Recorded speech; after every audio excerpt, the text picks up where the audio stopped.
The birth rate in Japan continued to decline in the first half of this year, deepening a trend Tokyo said will be irreversible by next decade. Asia's second largest economy faces a severe demographic challenge with its aging population poised to strain social welfare and threaten a number of industries, including education. National and local governments have introduced measures like increased child care spending and immigration reforms to counter the crisis. Japan recorded 350,074 deaths between January and June, an almost 6% drop compared to last year.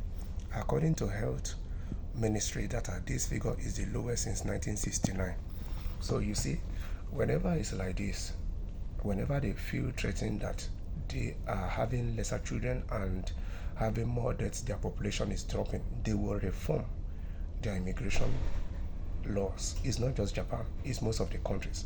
They will welcome foreigners to come and have children, so that way they will be able to fill in the numbers.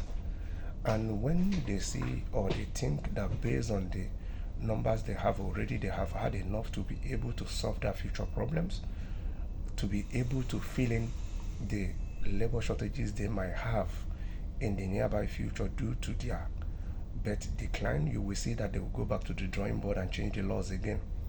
So, and that's exactly what is happening in most of these Western countries, because now is not their decline in birth rate is affecting the educational sector, is going to affect their industries in the future. It is in return going to affect their economy. So what do? They adjust their immigration reforms. They bring in foreigners to have children, because most of those children we are going to grow up in that society. They won't even feel like going back to the countries where their parents came from. So in return, even though those foreigners are having those children in those countries, indirectly those children belong to them. That is what most of foreigners migrating abroad don't really understand.